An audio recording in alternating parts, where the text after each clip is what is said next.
Type of medical का आपकी post preference पे क्या कोई फर्क पड़ना चाहिए या नहीं, इसी बारे में डिस्कशन के लिए मैं आ गया हूं आप लोगों के सामने हमारे YouTube channel make it easy पर।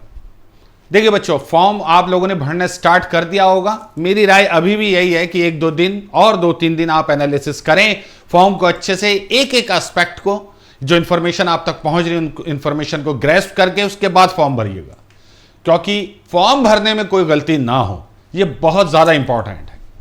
तो मैं आप लोगों के सामने एक बात डिस्कस करने आया हूं। जेई के बच्चे अक्सर, पिछली बार के एक्सपीरियंस को लेकर बता रहा हूं, जो बच्चों से इंटरेक्शन हुआ था, मेडिकल स्टैंडर्ड्स बिल्कुल भूल जाते हैं फॉर्म भरते समय। और ऐसे मैं आपसे बताऊं कई बच्चों का, लेकिन एक बच्चे से पर्सनली मेरी बात भी हुई थी जिसने कहा था कि सर मेरा नहीं हो पाया क्योंकि मेरा ये कुछ इशू निकल गया आईज में। तो अब उसने फॉर्म भरते समय वो कैटेगरी भर दी थी, लेकिन इशू आ गया। उसकी वजह से क्या हुआ कि जो उसने प्रेफरेंस शुरू में भरी थी उनमें से वो सबसे बाहर हो गया। अब बाद में नंबर आए या ना आए, कई चीजें हैं, ठीक है। तो कोई सीट बची अगर, तब उसे देंगे ना वहां पर, जो नीचे की कैटेगरीज आप प्रेफरेंस में डालते हैं। तो अच्छा यह है कि पहले प्रिपेयर हो जाइए पूरी तरह। देखिए 3 टेस्ट होते हैं जेई में, A3, B1, C1।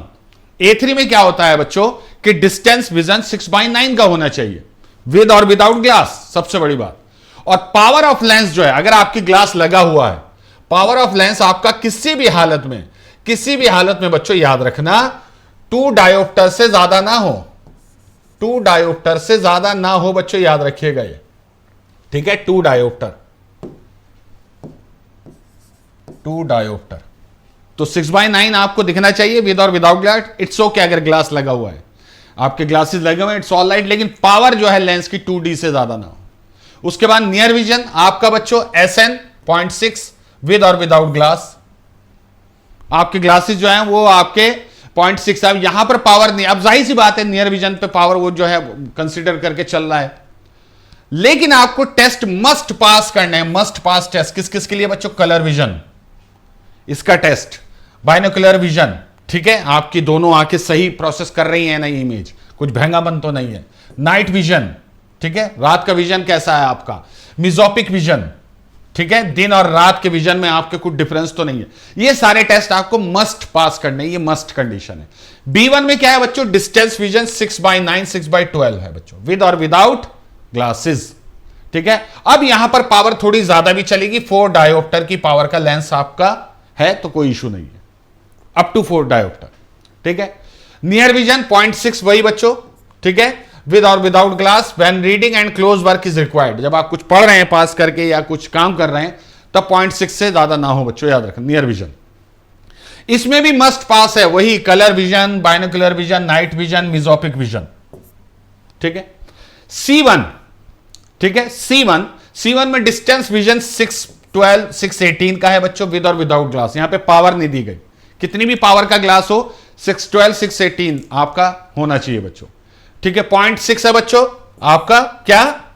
Near vision, जो देखा आपने अभी तक, ठीक है, ओके। अब यहां पर ये टेस्ट पास करने की कौन कौन से, colour vision, binocular, night and mesopic vision के ये जो आपके टेस्ट है, ये यहां पे पास करने की कोई भी रिक्वायरमेंट नहीं है, क्योंकि लिखा ही नहीं। तो C1 सबसे लीनियंट है बच्चों, और सबसे ज्यादा कंजर्वेटिव A3 है, ठीक है। A3 सबसे ज्यादा कंजर्वेटिव, इनके बीच में आता है B1। अब आप आइए अपनी जो वैकेंसीज आपको गिवन है, जो वैकेंसीज आई हैं बच्चों डिपार्टमेंट की तरफ से, उनमें आइए। उसमें आपको वैकेंसीज से पहले यहां पर आपको मैं दिखाता हूं बच्चों आप लोगों को। हां, ये देखिए बच्चों, ये है पोस्ट पैरामीटर, जो आपको ये चार्ट में आपने नोटिफिकेशन में देखना, पोस्ट पैरामीटर करके ये आपका एक पेज है। इसमें बताया है किस पोस्ट के लिए कौन सा मेडिकल स्टैंडर्ड जरूर, जैसे जूनियर इंजीनियर इलेक्ट्रिकल, मैकेनिकल के भी भर सकते हैं इसमें, इलेक्ट्रिकल के भी। यहां पे C1 चाहिए, इट्स ऑल राइट, C1, यहां पे C1 चाहिए। तो अब आप समझ जाएंगे कि C1 वालों का क्या है। तो अगर, ठीक है, इसी तरीके से EMU TRS में A3, ये देखिए बच्चों सबसे मुश्किल वाला A3 यहां पर है, इलेक्ट्रिकल EMU TRS और इलेक्ट्रिकल TRD में। उसके बाद B1 है किसमें बच्चों? जनरल सर्विसेज में B1, और बच्चों याद रखना इलेक्ट्रिकल वर्कशॉप में बच्चों C1 है, ठीक है। इसी तरीके से बच्चों आगे जो पोस्ट है जिसमें आपका जैसे कि है बच्चों जूनियर इंजीनियर ट्रैक मशीन, इसमें A3 है। ये देखिए कितना टफ है बच्चों, ये A3 है, A3, ठीक है। कैरियज एंड वैगन में B1, ठीक है। डीजल एंड वर्कशॉप जो मैकेनिकल की है बच्चों, उसमें C1, ठीक है। ये आपको नोट करना है, C1। Junior mechanical engineer power में बच्चों A3 का चाहिए, A3 का। कौन सा चाहिए बच्चों टेस्ट? A3, सबसे ज्यादा कंजर्वेटिव, ठीक है। उसके बाद बच्चों डीजल मैकेनिकल में B1 चाहिए, और उसके बाद डीजल वर्कशॉप में या मैकेनिकल वर्कशॉप में या वेल्डर में, इनमें C1 चाहिए बच्चों, C1। ये सबसे लीनियंट है बच्चों, याद रखना, ठीक है। ओके, ठीक। उसके बाद बच्चों जूनियर इंजीनियर डीजल इलेक्ट्रिक अगर है तो उसमें आपको B1 चाहिए, B1। और junior engineer diesel electric workshop है अगर, तो उसमें आपको C1 चाहिए, C1 चाहिए। ये नोटिस नहीं करा था पिछली बार कई बच्चों ने, जो फंस गए थे फिर बाद में, ठीक है। डिपो मटेरियल में बच्चों C1 चाहिए, इसमें तो जाहिर सी बात है सबसे कम ही चाहिए होगा, तो C1 चाहिए बच्चों, C1, ठीक है। C1 चाहिए बच्चों, क्लियर? ओके, तो आपको ये सारी चीजें, ये जो मैंने आपको दिखाए हैं टेस्ट, ये मैंने क्यों बताए किसमें क्या चाहिए।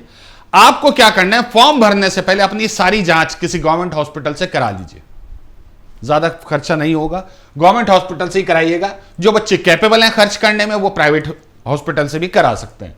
तो आपको पता चल जाएगा कि क्या कोई इनमें से इशू तो नहीं है आपके साथ। अगर इशू है तो उस पोस्ट को सबसे नीचे ले जाना, सबसे नीचे। अगर उसे सबसे ऊपर रखोगे वहीं आप डिस्क्वालीफाई हो जाओगे, बाकी के लिए वो चेक भी नहीं करेंगे। समझ में आई?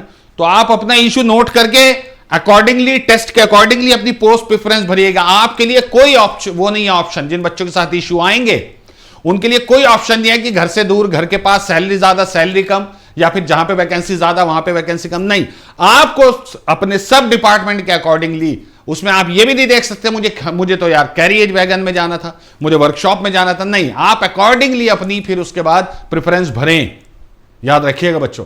तो मेडिकल का बहुत ज्यादा इफेक्ट पड़ेगा। पिछली बार मैं बता रहा हूं 10 से 15 बच्चे ऐसे थे, मुझे बहुत अफसोस हुआ था जिनका इस तरीके से सिलेक्शन रुका था।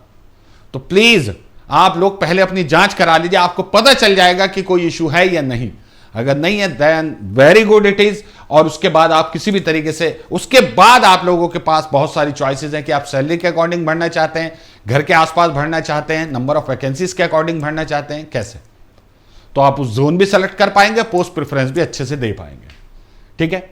अब अगर कुछ बच्चों के साथ इशू है तो फिर वो ये देखेगा कि किस जोन में ज्यादा वैकेंसीज हैं आप लोगों की, वहां पे भरने की कोशिश कीजिएगा। फिर घर के पास आपका जोन है या नहीं, इससे कोई मैटर नहीं करता, ठीक है। लेकिन मैं आपको बता दूं, बहुत सारे मैं देख रहा हूं बच्चे यूट्यूब पर आप लोगों को लोग राय दे रहे हैं कि आपको घर के पास वाला भरना चाहिए वो। लेकिन मैं आपसे बता दूं, रेलवे एक ऐसा डिपार्टमेंट है जहां पर किसी भी तरीके का कोई इशू नहीं आता जब आप वर्किंग एनवायरनमेंट में काम करते हैं।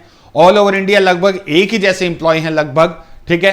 थोड़ा बहुत भाषा का फर्क पड़ता है। जम्मू कश्मीर का बच्चा अगर चेन्नई में, आरआरबी चेन्नई में भरेगा, वहां उसका हो जाएगा, तो इशू आता है। नॉर्थ इंडिया के बच्चों को वहां आता है, लेकिन कुछ दिन बाद सब एडजस्ट हो जाता है। फिलहाल इंपॉर्टेंट यह है, जॉब लगना जरूरी है, ठीक है। दूसरा आपको यह भी देखना है कि आप इलेक्ट्रिकल की कंबाइंड वैकेंसी में भरेंगे या फिर मैकेनिकल डिपार्टमेंट में भरेंगे, क्योंकि मैकेनिकल डिपार्टमेंट में आगे के जो एग्जाम होते हैं उनमें आप लोगों के लिए ईजी रहता है, प्रमोशन के लिए जो होते हैं बच्चों, ठीक है। और इलेक्ट्रिकल में भरेंगे तो वहां थोड़ा मुश्किल हो जाएगा, बट ऐसा नहीं है कि नहीं हो पाता, हो जाता है, ठीक है।